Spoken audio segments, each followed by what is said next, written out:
Hello and welcome back to another episode of this week's watches, and like every week we have a fantastic selection for you guys and girls.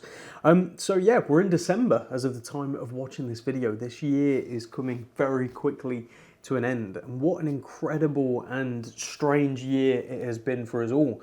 Beyond just the watches, it has been a crazy year just all over the world. So it's been quite mental, really. So to come back to watches, it's been an incredible year. Prices have started to really become a bit more realistic in the sort of hype world, which isn't really what we deal in. But I'll be honest with you, there has been a trickle effect across the board onto pretty much everything, which I think anyone with sort of common sense would have seen that coming, ourselves included, right? We knew at the end of the day that prices weren't going to continue how they were across the board, and prices were going to come down and maybe stabilize, maybe they're going to continue. At the end of the day, this is why I've always preached buy what you like first and foremost, and will always preach that, because I think it's the most important thing. If you enjoy the watch you're wearing on your wrist, it doesn't really matter if it's going up or down. Now, I understand some people, they put a lot of their money into these things as assets and as investments and all this. I'm not a big fan of doing that. I wouldn't recommend it. And obviously this is coming from someone whose business it is to buy and sell watches. So for us, it's a case of buying today with the hope of selling tomorrow. That's how we look at it. And the watches I own myself, whilst granted I'm able to buy them at good prices usually, so that way if I do decide to sell, either I'm going to break even or not lose too much, it's not the factor, it's not the point. So what I would say is buy what you like and buy smart. At the end of the day, these are pre-owned items that we sell. So when you buy pre-owned, someone else is usually taking that depreciation hit. And if the market continues to fluctuate, as it seems to be, the reality is you might lose 10%, 15%, but you're going to hold a lot of its main value. So at the end of the day, if that's a big concern to you, just play it cautiously, or stop buying watches. Go put your money elsewhere. Leave watches to people who are going to enjoy them. That's what it should be. But anyway, now that little ramble's out of the way, there is only going to be 4 more drops after this one for the rest of the year. And we are doing our best to get ahead, because we are going to be closed for some of Christmas. I will probably announce, well, obviously we'll be closed for some of Christmas, but I will probably announce in the next week's drop the exact dates, because I'm still trying to work it out what exactly I'm going to do. And we'll go from there, really. But yeah, it's going to be exciting. Lots happening. New year, we're gonna go into it running.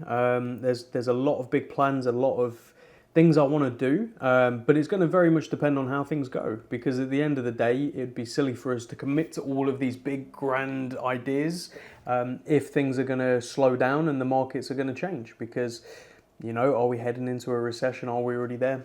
Who knows? But the main thing is we're buying loads of watches still, and we're still selling loads of watches. So thank you all very much for the support, and I suspect that's not going to really change at the end of the day. So yeah, let's crack on with what you're here to see. So before we jump into that, what is on wrist, I'm wearing my Tudor Ranger. As a lot of you know, this was a watch purchased by me and my wife to celebrate the birth of our daughter. We bought it brand new from retail, which is exactly the opposite of what I've just been talking about buying smart. But for us, it wasn't about the resale or retention of value or anything like that. We bought this to represent something, and every single mark, scratch we are putting into it. So again, this is really the epitome of buying what you like for the reason you are buying it, right? It doesn't matter if you have to justify it to anyone else. As long as your means are met and you can afford it, do it. Enjoy the watches. That's what it's there for. But that's what I'm wearing on wrist. I'm enjoying it. I wore it pretty much every day whilst I was away in Wales for a little week, which was lovely. Lots of rain, lots of thunder, but again, you come to expect that this time of year in Wales, and it's part of the reason you go. But yeah, let's dive into the watches on the table. We're going to start with my favourite, and it's probably no surprise it's my favourite, and that is the Gerald Genta Jumping Hours. This is a fantastic watch. Let's take a closer look. What a watch to begin this week's episode with. What you're looking at here is a gorgeous Gerald Genta retrograde Jumping Hours. So what that means is the minutes are retrograde, as in it goes round, and the hours are jumping in that display right there. So as we go around, we are at 11:15, 11:30, 11:45, and so on. And as we get towards 60, it jumps around, and then the hour jumps. So that's what a retrograde jump hour is, and that's how it works. Absolutely gorgeous and really, really cool. So the reference to this one I'm not going to bore you with because it is a very, very long reference. You can see that on the website. But the important factors are that inside this is an automatic Gerald Genta caliber 7503, which is a very reliable automatic movement with a module on top for the jumping hour and the retrograde, basically. And you can see it is in very, very good condition. It is worn, obviously, so do expect some wear. But for a watch from October 2004, it is in fantastic condition. And where it gets even better is this watch comes with its original box and paperwork, certificate, and even a stamp in the box for a service it had with Gerald Genta many years ago, which is really, really cool. Paired on its original Gerald Genta strap, as you can see, with a Gerald Genta signed buckle. So again, this is a very good set, and to be honest, Gerald Gentas very rarely pop up, and when they do, they usually get sold very quick. So for one to pop up with its box and paperwork in fantastic condition with its original strap and buckle, this is a special find, and one I think you guys and girls are going to really appreciate, even if it's just to check out the photos on the website, read a little bit more about it, or whether it's because it's something you're actually considering purchasing. And I would say book an appointment at our office in Clerkenwell here in London to come and view it, check it out, try it on, see all the box set for yourself. I think you're going to fall in love with it, that's for sure. But let's show this one on wrist and taut dimensions. And here we go on my 7-inch wrist. As you can see, that looks absolutely at home. But of course I'm going to say that because I love the watch. And I want it to look right on my wrist because I'd love to own one day. But this is 38mm by 44mm lug to lug, only 10mm thick and 20mm on the lugs. So endless options on the lugs if you're not a fan. It is screw bars, so you have to unscrew them out, but it's nice and easy to do and swap over the strap as well. But a really, really good example and a gorgeous watch that you probably won't see again. I'm certain we won't have one again for some time. So go check it out on the website today.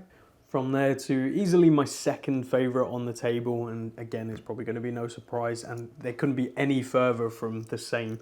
This is a gorgeous Movado 95 chronograph, as it's called, in 14 karat yellow gold, and obviously the case maker Francois Bourgel.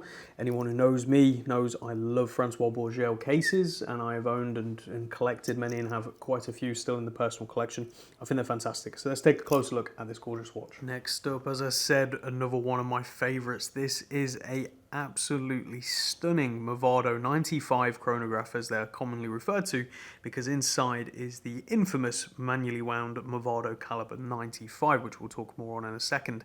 But as you can see, this is in wonderful condition, 14 karat yellow gold case, all hallmarked and signed on the inside as Francois Bourgel.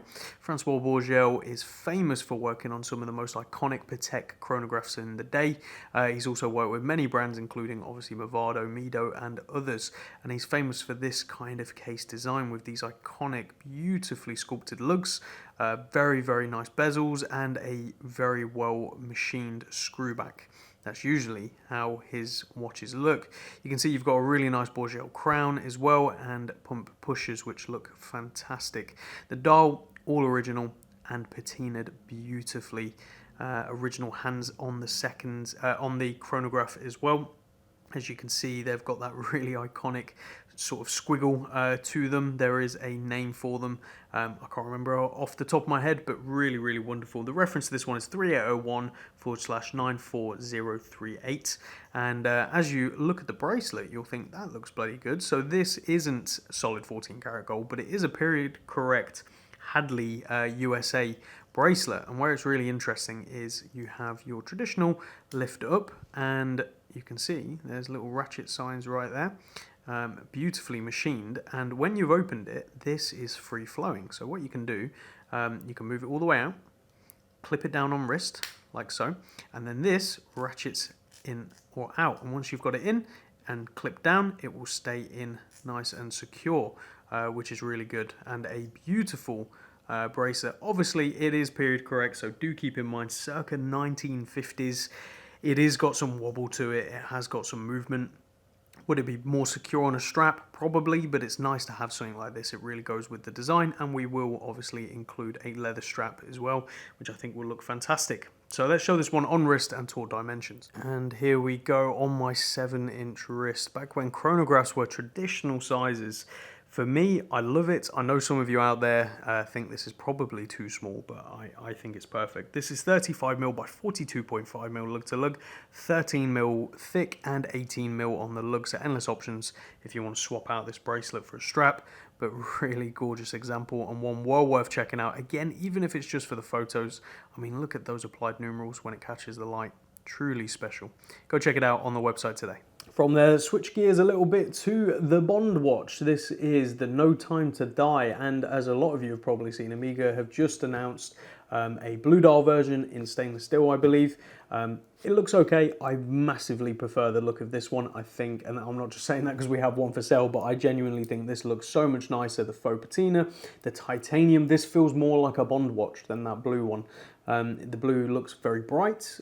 Again, I haven't seen it in person, so maybe my opinion will change, but it seems very bright. The stainless steel, you know, all that kind of stuff. I just feel like James Bond as a character, this is more fitting, and hence why he wore it in the movie. But let's take a closer look at this one. So it is Bond time with the Omega Seamaster No Time to Die James Bond 007 edition, which is fantastic.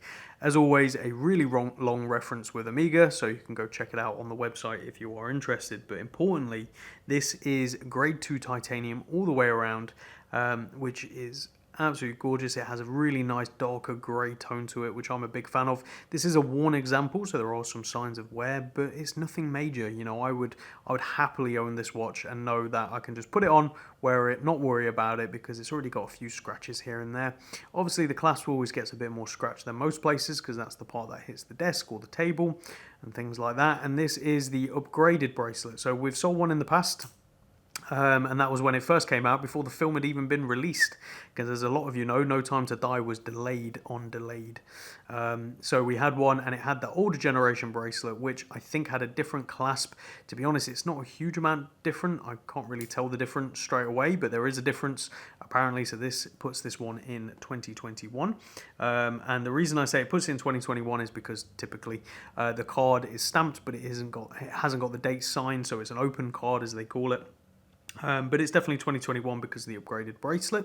And this does come with box and paperwork. Now, it has all of its correct paperwork. The box, however, is the Omega Walnut box, which is still a beautiful box and really nice. You can see it on the website, but it's not the box this would have been sold with.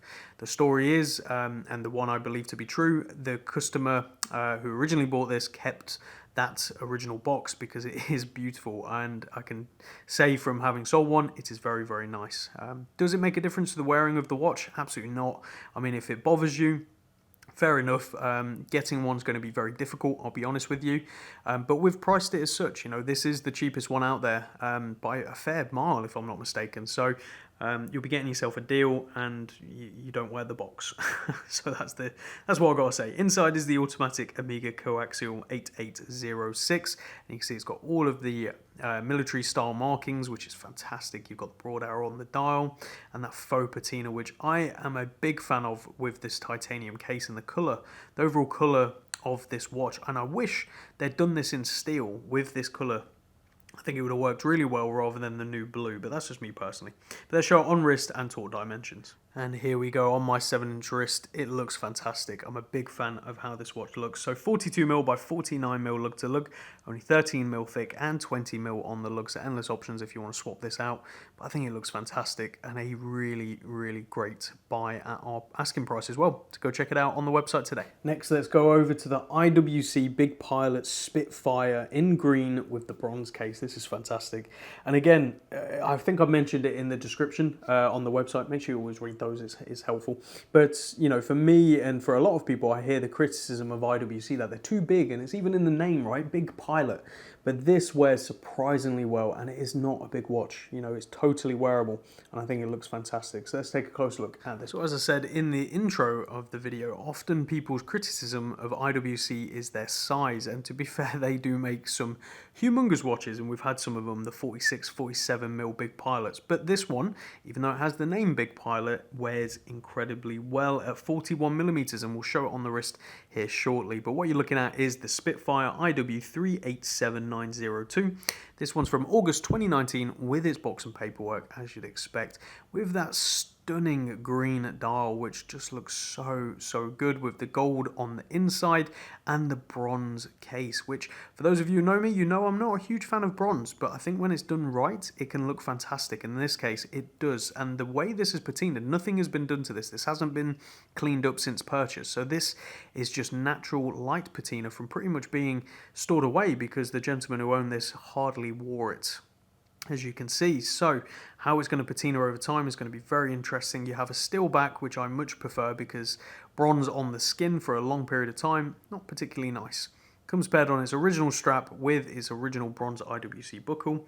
It's just fantastic, and beating away inside is the automatic IWC caliber 69380, and as you can see, it still has a sticker on the case back, for God's sake. I mean, you're getting yourself a very good deal here for a pre-owned watch, because obviously it is pre-owned, it has been worn, but very lightly.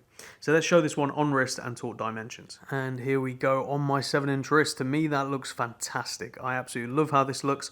I love Pilot watches. I often find they are too big as well, especially the IWC Big Pilot range, but this one is perfect. So what you're looking at here is 41mm by 51.5mm lug to lug, 15mm thick and 20mm lugs. At endless options on the strap, but it wears really well. And is it still a big watch? Of course, it's on the bigger side, but it's a Pilot's watch. It should be. We don't make small Pilot watches anymore. But go check this one out on the website today. From there to a Breitling I had never seen before. I didn't even know it existed. And this is a monopusher chronograph from Breitling, which just looks fantastic. It even says rubies on the dial. True heritage history piece. Exhibition caseback with a manually wound movement. It's fantastic. Let's take a close look at this one. Next up is a watch I had never seen before. This is the Breitling Transocean 1915 limited edition, as you can see, heavily inspired from their past, with the old Breitling script on the text, on the dial, sorry, with 33 rubies stated rather than jewels. It just looks fantastic, that faux patina, and this is a great looking watch. So this one limited to 1,915 pieces, and the reference is AB14112. Quite a long reference, but as you can see, it comes paired on its original Breitling mesh bracelet with its clasp as well. As you can see, it opens up nicely, nice and solid as you'd expect from Breitling, and the star of the show as well is this gorgeous manually wound movement right there, beating away. So what you're looking at is a manually wound Breitling caliber B14M, and M, if I'm not mistaken, stands for monopusher. So as you can see, you've got a chronograph and a single pusher. The way you operate this, really simple. You push it in once to start, push it in once again to stop, and push it in to reset. So everything is done for a single pusher. And the story goes that in 1915, Breitling were the first to incorporate a monopusher separate to the crown. Now, if I'm not mistaken, there were brands who had done it previous, but it was all built into the crown with a little pusher. They were the first to offset it. I could be wrong on that, but I believe that's what the story states. A very cool watch. So this one's from September 2017 with its box and paperwork. And as I say, the mesh bracelet, not all of them came with this, so it's nice this one has it. But let's show it on wrist and talk dimension. And here we go on my 7-inch wrist. So this is definitely on the bigger side, but I don't think it's too big for my wrist. I feel like I could totally get away with it. It just comes down to personal preference at this size point. So what you're looking at is 43.5mm by 54.5mm lug to lug, 14.5mm thick, and 22mm lugs. So you can swap out this mesh if you wish, but I think it looks really good on the watch and definitely complements it and helps with the wearability as well, because this is very comfortable. But go check it out on the website today. From there to undeniable value with this beautiful 18 karat yellow gold Abel Junior 34mm, but don't let that fool you. It wears incredibly well, and it looks fantastic. If you're after a full solid gold watch that isn't going to break the bank, because most of them totally will, this is a fantastic option. Let's take a closer look. Next up, a gorgeous watch. This is a Abel 1911 Junior, as it's named, with a glossy black dial and the Roman applied numerals. I haven't actually seen this combination anywhere else, and I've been unable to find one. You've got the date over there as well, and this is all 18 karat yellow gold. It's got a nice weight to it, even though it is incredibly thin for the design, but it's still got a nice bit of heft to it. This one's circa 1995. It is quartz, as you can see, ticking away, and it does come with its box and booklets, and is just a gorgeous, gorgeous watch. So as I say, Junior 34mm, don't let that put you off. When we show it on wrist here in a second, you'll see it still wears incredibly well. You've got your original bell bracelet, which looks fantastic. It opens up like such, nice and hidden away. Again, all 18 karat, and your 18 karat gold case back stating 1911 and all the references and serials. And you've got this really beautiful design which Abel were famous for. This bracelet is very iconic. You can sort of recognize it a mile away as being Abel, and same with the 1911 case shape with these screws in the case. Again, very, very beautifully done, and really nice crown as well. But let's show it on wrist and taught dimensions. And here we go. On my 7-inch wrist, I'd probably have 2 links taken out for it to fit me comfortably, so you've definitely got some room in there.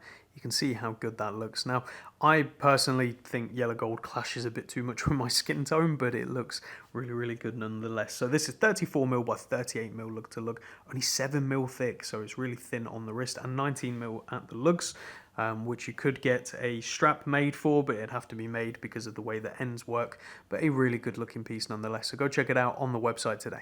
From there to a brand I will always try and stock, and that's vintage Longines. This is the Ultronic, and a very clean and good example for sure. That dial doesn't have a speck on it. It's incredible. Let's take a closer look at this one. Longines time with the Ultronic. This is a very beautiful example. As you can see, you're probably mesmerized by that dial just the same as we are.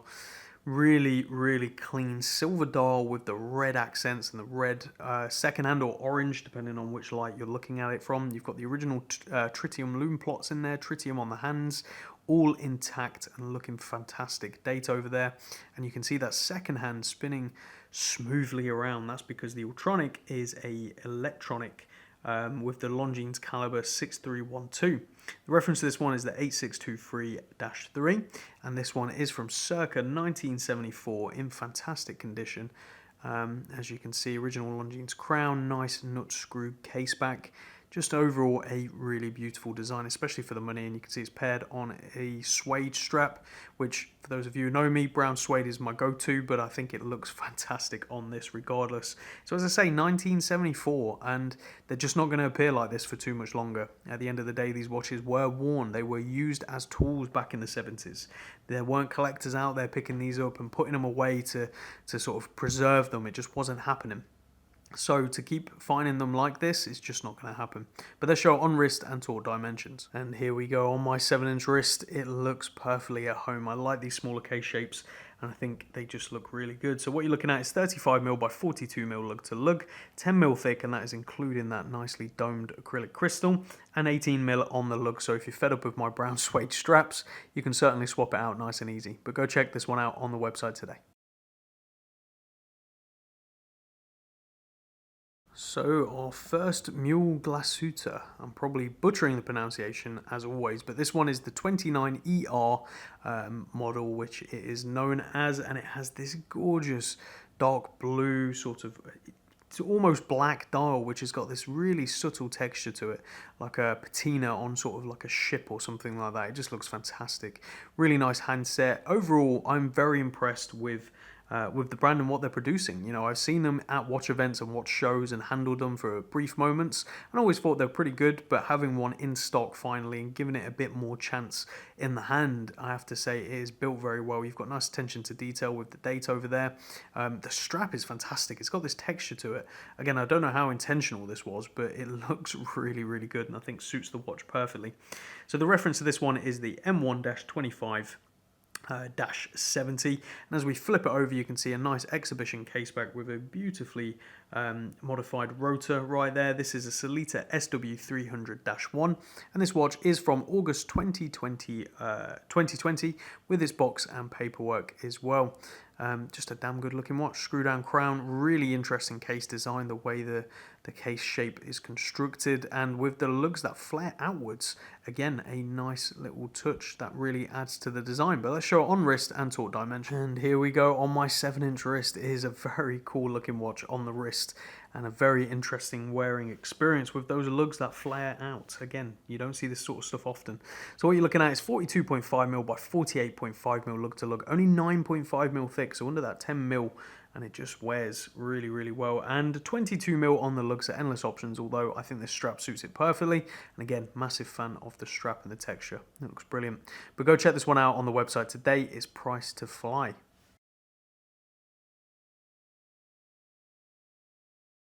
I think I may have forgot to do my little introductory bit for the Autodromo, so I do apologise, but here it is, a gorgeous Group B Series 2 Safari Green, which has this really interesting case texture and finish in green.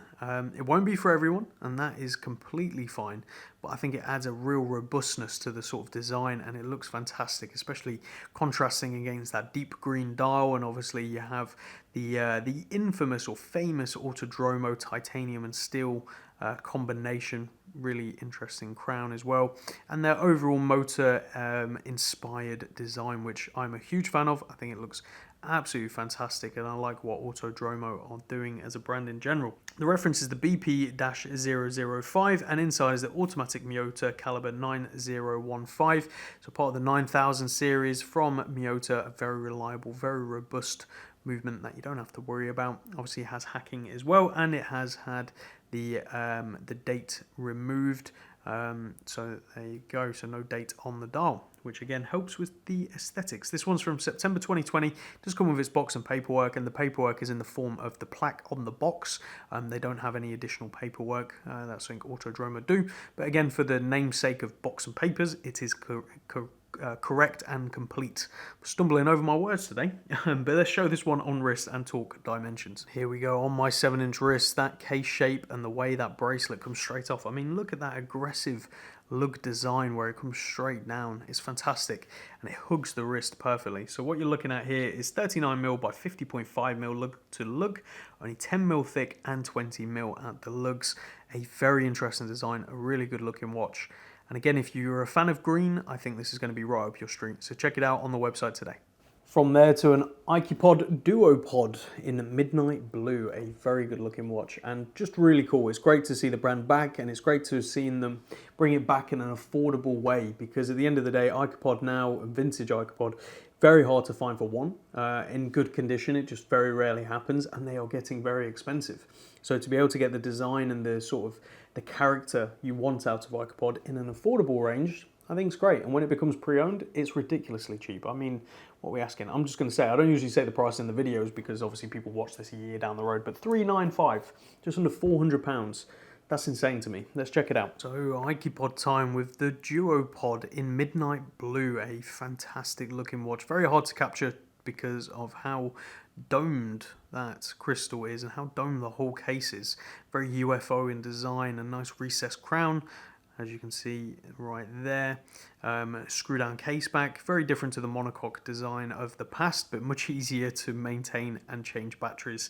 But the reference to this one is the D008-SI-LB, and inside is a quartz Miyota, which is very, very well used because it doesn't have a date, and you also only have two hands, so having a quartz, perfectly fine, and I really, really like the choice there. Circa 2020 with its box and paperwork, again similar to the Autodromo. What that means is it comes with everything it was sold with, which is like a recycled paper box. Again, all about sustainability and doing things correctly. I quite like it. Paperwork wise, it's just like a little card thing. There's not really much to it, but it's all about the watch. And it comes paired on its original Ikepod rubber strap, which are obviously screwed via the sides into the case, as you can see. So if you want to change it out, you have to unscrew those and you have to get a strap that obviously fits this design. But a nice comfortable strap nonetheless. Let's show it on wrist and taut dimensions. And here we go on my 7-inch wrist. Yeah, you're getting that classic Icopod look at a much more affordable price point. So 42mm by 42mm, 15.5mm thick, and that is mainly due to how curved everything is, but it wears very low to the wrist with that measurement considered. It's quite crazy. And 23mm on the lugs, obviously tapers down towards the clasp, but a great looking watch if you're after an Icopod. Go check this one out on the website today.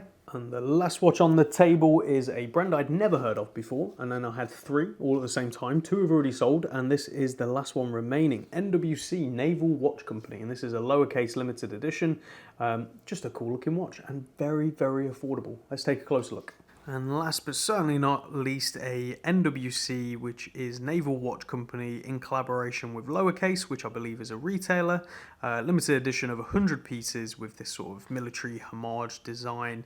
They've even done the case back with sort of the military markings. It is quartz, it is unworn, sticker still on it, and it does come with its box and paperwork from 2020. Limited to 100 pieces, as I said, and the reference is FRXB004. A lot of fun for the money. I think if you're after this kind of design and you want something that's built very, very well, you've got a friction fit bezel, you know, something you don't have to worry about. This is going to be right up your street. And we could sit here and debate homage watches all day long, as people really love to. For me, buy what you like. You know, if this is within your budget of what you can spend and it's the design you like, then go for it. Who cares of the common argument that for this price you can get a Seiko? Of course you can, you know, but if you don't like the design of the Seiko, what's the point in having the Seiko? So buy what you like and screw what everyone else says. So that's my take on homages. There you go. But let's show it on wrist and taut dimension. Here we go on my 7-inch wrist. Very comfortable, very good looking. 38mm by 43.5mm lug to lug, 12.5mm thick, and that's including that massively domed crystal, and 20mm on the lug, so nice and easy to swap out with drilled lug holes as well to make it even easier. So go check it out on the website today. So there you have it, guys and girls. This week's drop, again, massively varied. It's what we're trying to achieve with each and every single drop, and to be honest with you, we are pretty much complete all the way up until about the 24th of December, that drop. So for those of you who know, every Saturday, 9:30 AM, we put the watches on the website. We call it a drop. And we have completed pretty much the 24th of December's drop. So we only need to find watches for the 31st of December, and then we are done for the year. That is this year's watches completed, which is just insane we are that far ahead. So I want to thank you all very much for sending your watches for us to buy, whether it be consignment, whatever it is. I really appreciate it. And if you do have a watch to sell, get in contact. As of the time of recording this video, as you can tell with how many watches I've just said we've already got waiting to go on the website, I have purchased a lot of watches recently with the run up to Christmas, so I wanted to make sure we had the stock in. So I'm hesitating a little bit on purchasing a little bit more, but obviously as sales come in, we're going to buy more. It's just how it goes. And if you want to consign as well, fill out the form on the website. And purchasing wise, obviously get your purchases in as soon as possible, because with Christmas coming up, there will be delays in general. And one thing to keep in mind here in the UK is there is strikes galore at the moment. The Network Rail is striking, the Postal Service is striking, so therefore we're having to use alternative methods, whether it be DHL Express for here in the UK, which is perfectly fine. However, because the Royal Mail and that side is striking, everyone else is also switching over to places like DHL Express, so therefore they're being put under massive strain, and they can't guarantee next day for some of December as well. So make sure your order is in with enough time if you want it before Christmas, and if you are buying as a Christmas gift, please emphasize that to us and we can do our best to get it to you beforehand. Just saying that has to be said. Now we're approaching Christmas. We don't want any disappointed people out there. So there you have it. Thank you all very much for watching, and we'll see you all again in the next episode. Take care.